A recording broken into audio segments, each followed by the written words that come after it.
매서운 바람이 부는 추운 겨울. 1890년 프랑스 아르레 한 노란 집.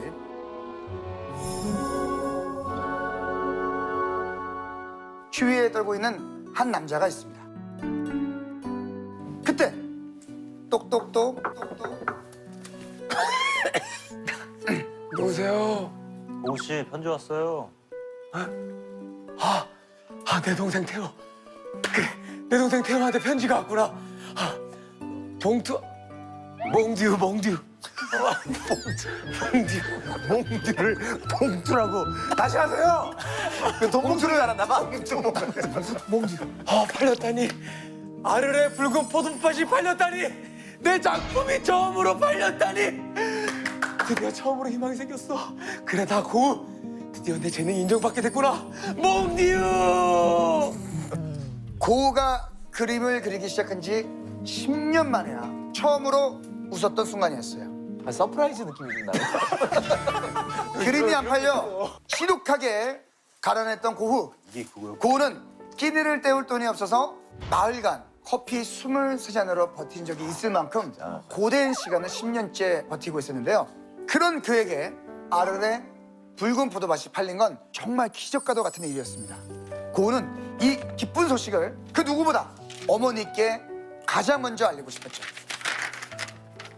사랑하는 어머니께, 어제는 브뤼셀에서 제 그림이 400프랑에 팔렸다는 소식을 태호가 전해주었습니다. 뭐 얼마 안 되는 돈이긴 하지만 그럴수록 제대로 된 가격에 팔릴 작품을 계속 만들어낼 수 있도록 열심히 노력할 생각입니다. 어쩌면 제가 더 힘겨워질 수도 있겠지만 희망을 가지려고 더 노력하겠습니다. 1980년 2월 19일 고우 올림. 자, 이 그림이 팔림으로 인해 고우는 다시 한번 그림에 대한 의지를 다져볼 수가 있었는데요. 지독하게 가려냈던 고우에게 유일한 희망이 되어준 이 그림은 오늘 함께 해주시는 엘리자베스님께 창작의 열정을 드릴 거라고 생각합니다. 이제 다시 한번 눈을 떠서 그림을 봐주십시오. 몽듀!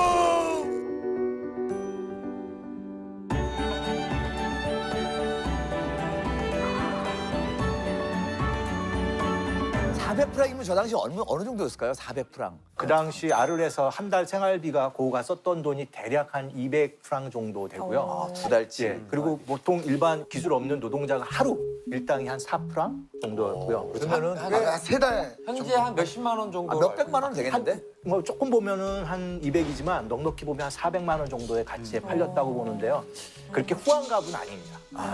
요 작품이 같이 사실 전시했던 작품에 뭐가 있냐면 해바라기가 있었어요. 근데 결국 6개의 작품 중에서 해바라기 포함 6개의 작품 중에서 유일하게 팔린 작품이 이 작품입니다. 해바라기 안 팔렸단 거예요? 네, 안 팔렸어요. 그거를 이 작품을 아마 그 동료 화가는 이 작품이 방고우의 세계이자 어떻게 보면 그들이 고민하고 있었던 색채를 이렇게까지 강렬하게 뽑아낼 수 있을까라는 것들에 대해서 마음을 움직였던 작품이고요. 색채가. 작품 이름이 바로 뭡니까? 붉은 포도밭입니다. 사실 이거는 뭐 아마 방고우가 그 당시 아르리에 있는 포도밭을 직접 가서 본 다음에 그 느낌을 가지고 다시 집으로 돌아와서 그린 그림으로 생각되는데요. 그림 톤이 전체가 완전히 다 붉은색 톤으로 푹 그야말로 담겨있다라는 느낌이 드는데 그게 바로 그냥 석양입니다. 석양의 느낌. 그래서 그 노을이 그림을 완전히 좀 감싸고 있는 그런 느낌인데요.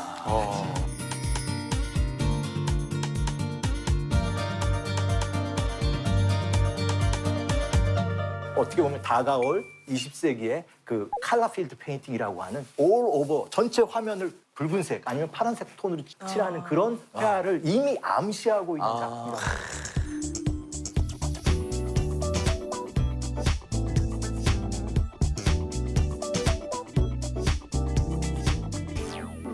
이 작품은 또 쌍둥이 그림도 있습니다. 이게 마음에 드시면 다음에 우리가 또 하나 갖다 드릴 수가 있는데 이게 붉은 포도밭이기 때문에 바로 하나 보시면 진짜 비슷하다.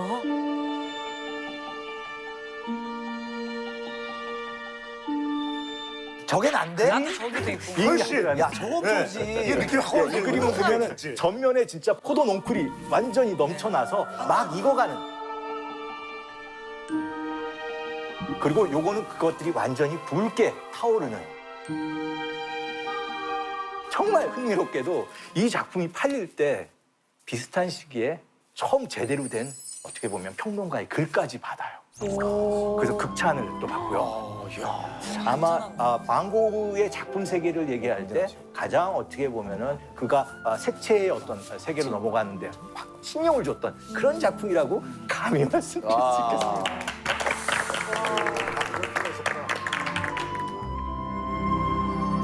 사실 저는 이렇게 좀 말씀드리고 싶어요. 방고흐가 얼마나 가난했었는지 그걸 조금 얘기를 들어보시면 그 절망이 얼마나 컸는지를.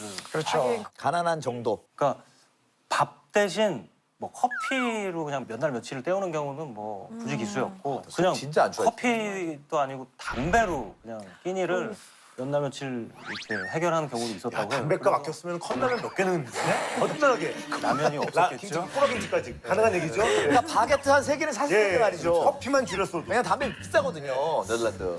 또 옛날에 좀 싸지 않았어요?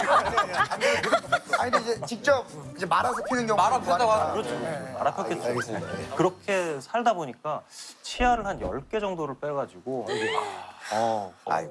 동생 태호한테 받던 생활비조차 물감 사면 다 없고 뭐 이런 식으로 뭐 그래서 더 슬픈 건 방고흐에겐 그래서 웃는 자화상이 없습니다.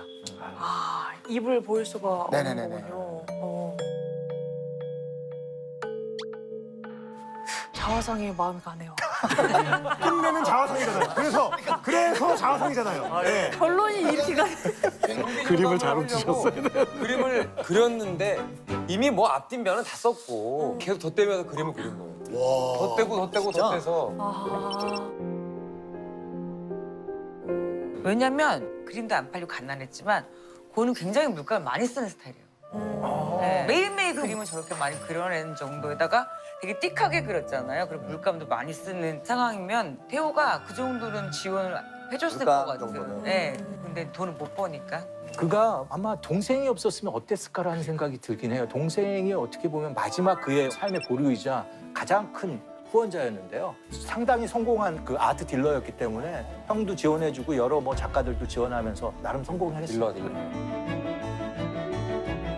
그래서 고흐의 그림하고 함께 가는 것 중에 하나가 동생 태호한테 보내는 편지를 굉장히 많이 쓰는데 그 편지를 보면 그림 얘기가 많을 것 같지만 그가 쓴 편지에는 나 정말 열심히 그림 그리고 있어. 나 정말 한 번도 안 쉬고 있어. 그러니까 나 믿어. 나 결국 성공할 거야. 이런 자기 확신, 자기 얘기를 굉장히 써요. 그래서 태호한테 정말 미안하기도 하고. 되게 미안했던 것 같고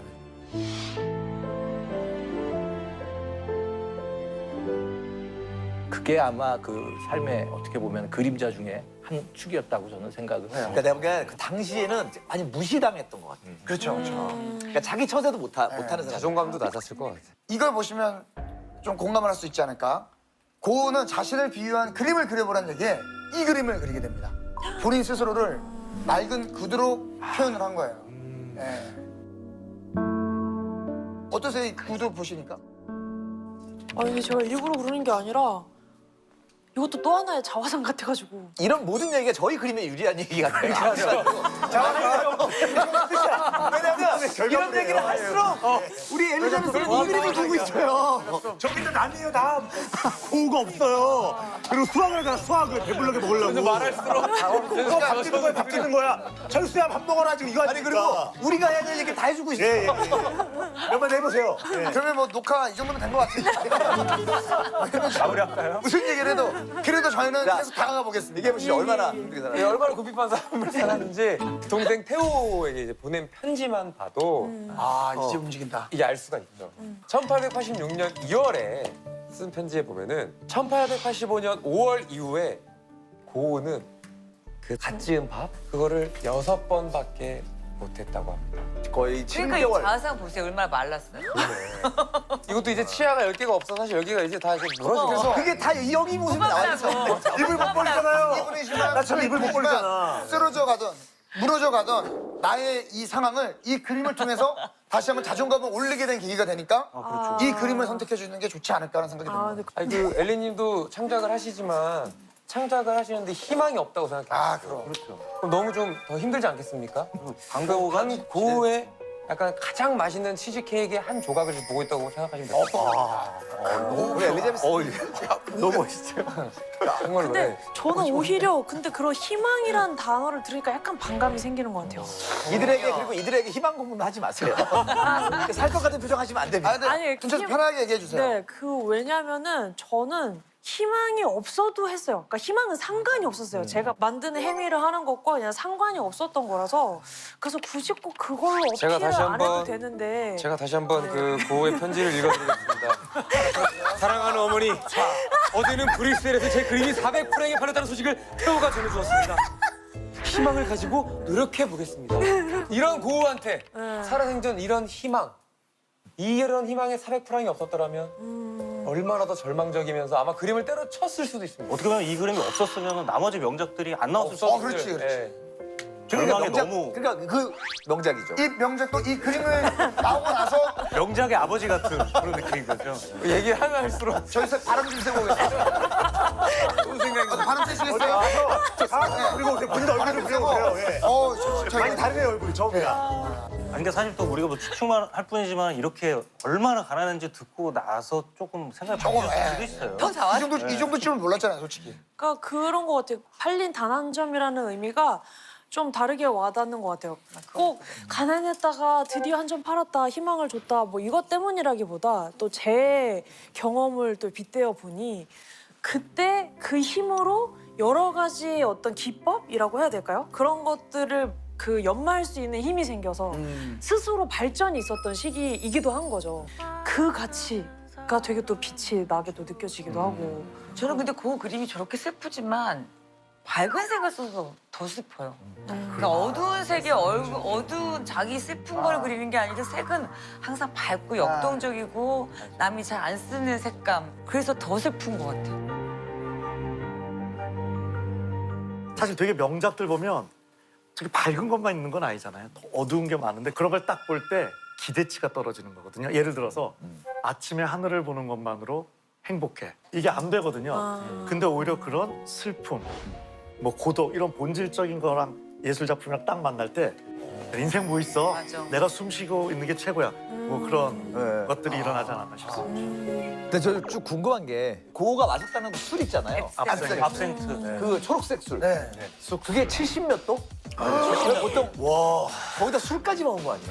먹을 수 있는 그걸 경험해 본 적이 있는데 그거- 진짜 먹어봤는데 진짜 어디로 이렇게 흘러가는지를 알 수 있을 정도로 온몸에 손끝까지 그 술이 퍼지더라고요.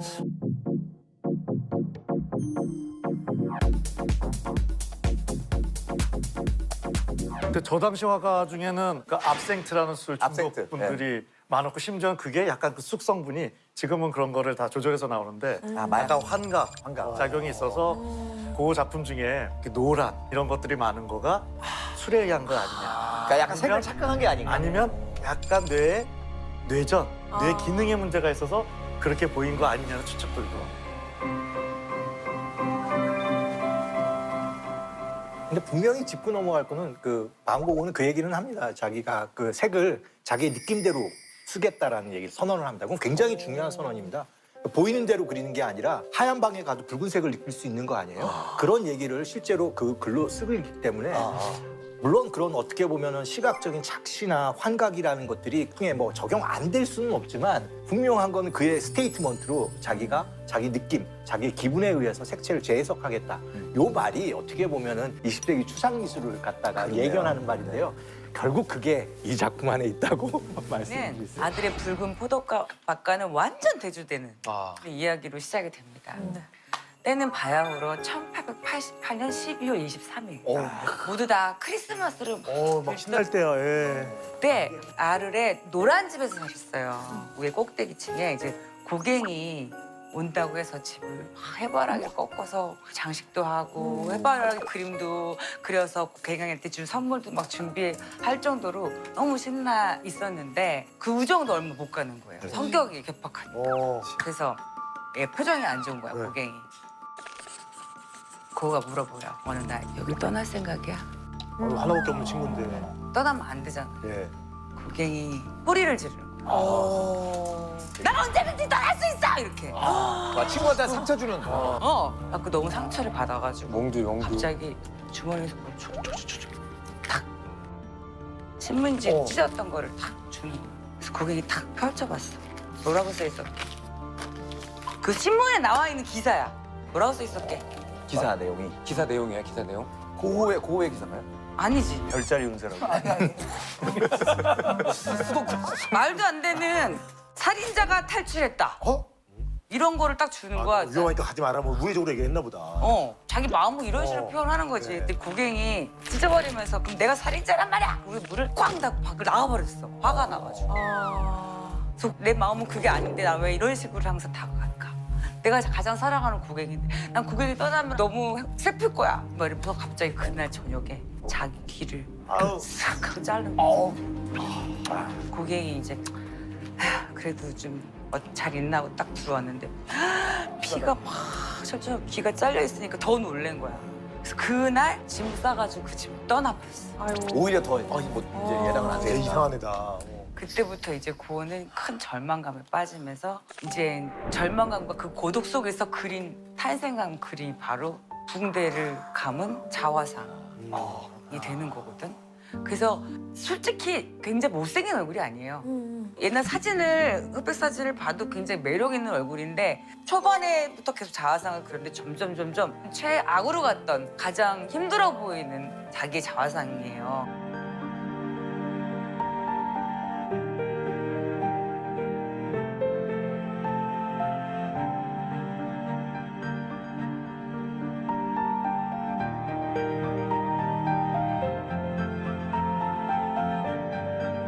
그래서 엘자베스에겐 진짜 마르지 않는 영감을 줘서 죽는 그날까지 곡을 쓰면서 죽을 수 있는 그런 그림이 되지 않을까라고 생각합니다. 저도 제가 거울을 보면서 가사를 쓴 적이 있어요. 저 스스로의 이런 위선적인 모습을 다 드러내고 싶은 곡이 있어서 거울을 보면서 말을 걸면서 가사를 쓴 적이 있었는데 그때 기분이 정말 좀 묘하기도 하고 뭐 처참함도 있기도 하고 근데 그럼에도 불구하고 곡을 막 썼잖아요. 쓰다 보면은 또 신나가지고 좀 더 좋은 곡으로 만들기 위해 또 더 듣기 좋은 곡을 또 만들고 있어요. 그래서 저기 저런 상황에 저기 뒤에 있는 일본 화까지 예쁘게 그리고 처음에는 좀 처참한 마음으로 시작했을 수 있어도 그래도 이 색감 밸런스를 맞추려면 저기 있어줘야 돼. 막 이러면서 되게 최악인 상황인데 감상으로 나설 때 안 불편해요. 그래가지고 묘한 평온이 있고 어쨌든 미적으로는 저게 그냥 아름답다는 거예요. 지금 엘리자베스 얘기 들어보면 되게 문득 그렸을 것 같아요. 왜냐하면 저 뒤에 캔버스가 있잖아요. 자기 작업하다가 하던 게 뭐 거울을 딱 보고 순간 멈칫하고 그린 것 같아. 맞아요. 그걸 그런 느낌. 기억해서. 더 슬픈 건 뭔지 알아요? 돈을 벌고 싶어 했잖아요. 희망도 봤었고 잠깐. 근데 자기는 계속 못 든다는 생각을 갖고 살았을 거 아니에요. 해도 안 돼. 근데 자기 얼굴을 왜 그리냐고. 자기 얼굴이 팔릴 거라고 생각하지 않고 그린다는 거. 저거는 그냥 자기의 내면을 막 그리는 거. 얼마나 슬프냐고. 그릴 어차피 안 수밖에 팔릴 없는. 거라고 알면서. 근데 사실 죽은 다음에 이렇게 유명해지고. 두 가지 정도 추정이 가능할 것 같은데 그냥 무의식에 예술원의 에너지가 터져 나오니까 안 그리면 죽을 것 같으니까 네. 그게 하나 가능성이 있을 수 있고요. 두 번째는 아티스트의 주관적 고통, 우울증이라고 하는 거죠. 그래서 수많은 예술가 중에 고우도 우울증이 있었다고 하는데 보통 어떻게 추측을 해보냐면 우울증일 때 주관적 고통을 느끼면서 내면을 훑었다가 약간 에너지가 올라왔을 때 다시 표현하는. 그래서 그런 조금 힘이 났을 때 나를 표현했을 가능성도 있죠. 이게 이렇게 재능이 많고 이런 천재 같은 사람들이 인간관계 서툰 경우를 우리 주변에도 많이 봐요. 그런 사람들 보면은 나중에는 작품만을 보려고 하게 되는 경우가 많은 것 같아요. 작품에만 좀 인간적으로 평가절하 당하는 것 때문에 작품까지 이렇게 되는 게 너무 안타까운 사람들이 되게 많거든요, 사실은. 동료 화가들하고도 열띤 연쟁을 하지만 조금이라도 자기 작품에 대해서 약간 비판적이면 굉장히 힘들었던 것 같고 못 받아들이고. 예, 좀 받아들이기 되게 어려웠던 것 같고 심지어 주변 사람들이 좀 보살피려고 그러면 도리어 또 멀어지고 또 막 싸울 때는 굉장히 좀 격하게 싸우는 옷을 벗거나 뭐 자해까지도 하는 뭐 그런 행동까지도 했고 그래서 사실 동료 화가의 또 평가가 있는데 굉장히 재밌는 평가예요. 피사로라는 사람이 뭐라고 얘기했냐면 그는 미치거나 아니면 위대한 화가가 될 거다 했는데요. 맨 마지막에 두 가지를 동시에 성취했다고 이렇게 얘기하는 평가를 내리기도 합니다. 사실은 이 귀를 자른다는 게 이게 쉬운 일이 그러니까요. 아니거든요. 그냥 우울이 아니라 진짜 환청 이런 거 들릴 정도였다고 하는데 거기에 뭐 여러 가지가 있었지만 좀 경계성 인격 문제가 아닐까. 그게 뭐냐면요. 누가 없어서 고독한 게 아니라요. 내가 안 느껴져서 고독한. 네.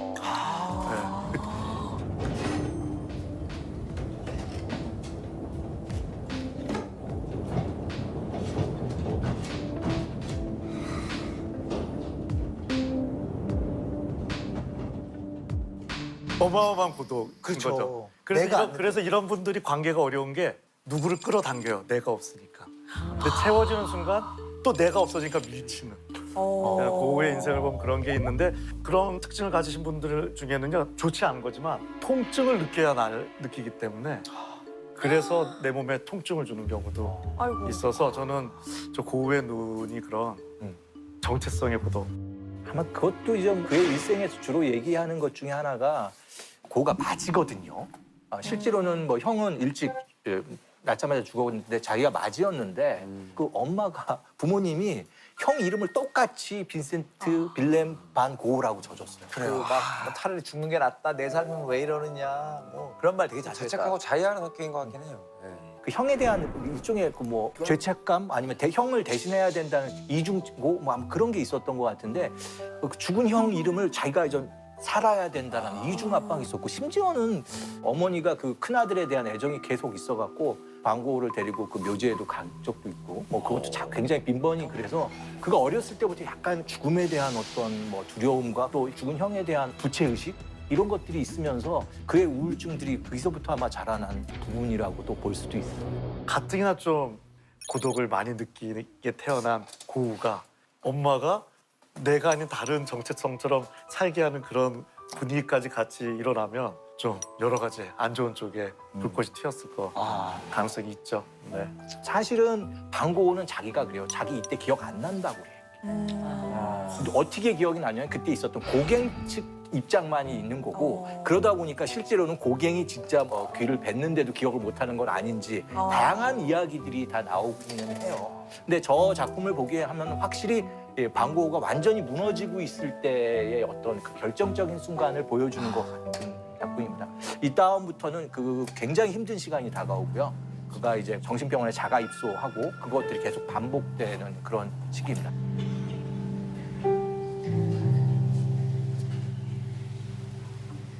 무너졌구나. 근데 그 초입에서 어떻게 보면 다시 한번 우리가 멘탈 잡으려고 하는 그 순간을 포착했던 그림이라고 생각이 들고요. 그래서 저는 붉은 포도 맛이 유일하게 야, 지금 포기를 안 했군요. 유일하게 방고우가 그 희망을 안고 이제 나도 한번 좀 삶의 의지를 가져보자라고 생각을 한 그림이기 때문에 어떻게 보면 사람으로 따지면 태호 같은 존재인 거예요. 아 진짜 아 진짜 아마 방고우는 그림에 정말 몰두하고 싶었고 막상 그래서 아를르 남쪽에 가서 갔는데 좀 외로운 거예요. 그래서 파리에 있는 친구들한테 와달라는 요청을 했는데 진짜 와서 같이 산 사람이 고갱이었는데 그렇게 정말 고갱과 화가들의 낙원을 만들고 싶었는데 고갱이 떠난다고 했을 때 굉장히 힘들었을 거예요. 아니 근데 이게 이상하게 형제 자매한테 듣는 쓴소리보다 베프한테 그 얘기 들으면 더 절망한다니까. 맞아요. 반대로 하나 여쭙고 싶은 게 저번 주에 그 피카소는 사람을 써서 그 화랑에 가서 피카소 그림 없어요? 피카소 그림 없어요? 자기 PR도 하고. PR을 했다는데 그걸 반대로 고우가 그런 재주가 있어서 그렇게 했어도 안 됐을까요? 우리가 이제 방고우는 어떻게 보면은 정말 아웃사이더였어요. 또 이제 학력이 없어요. 혼자 독학을 했고 혼자 둘이 이제 고갱하고 친했던 것도 고씨라는 이유 때문이 아니라 저는 그런 줄 알았어요. 그게 아니라 고갱도 사실은 독학을 하는 화가예요. 증권업에 계시다가 일종의 그때 IMF가 와서 이제 화가로 전업을 한 공감대가 있었구나, 둘 사이에. 네, 두 사람에서 사실은 굉장히 통할 수가 있는 여지가 있었던 거죠. 고객은 유명했죠 그 당시에. 고갱도 무명이었어요. 아 고객도 무명. 고갱이 왜 내려갔냐면은 동생 태호가 생활비를 주는 조건으로 그 돈 때문에 사실 간 이유도 상당히 근데 큽니다. 고경은 나중에 유명해지나요? 둘 다 그렇습니다. 둘 다 정말 사후에 유명해요. 그게 다 무슨 소용이야? 그게 무슨 소용입니까? 근데 좀 방고는 유화를 기준으로 놓고 본다면 거의 뭐 자화상을 30점, 드로잉까지 포함하면 80점 정도를 그려요. 그러니까 굉장히 많이 자기를 그린 건데 붓터치가 다 다르죠. 이게 막 일종의 실험을 하는 거예요. 근데 좀 모델을 이용하거나 그러려면 이제 돈이 들잖아요. 사실은 네, 스스로 그러니까 가장 좋은 어떻게 보면 피사체로 자기를 선택한 다음에 꾸준히 그리는 건데 정말 놀라운 거는 그가 알을 1년 반 정도 머무는데요. 작품을 250개를 그려요. 대충 계산해 보면 이틀 3일마다 계속 붉은 포소박 같은 작품을 계속 그려요. 야, 쉬운 작업도 아닌 것 같은데.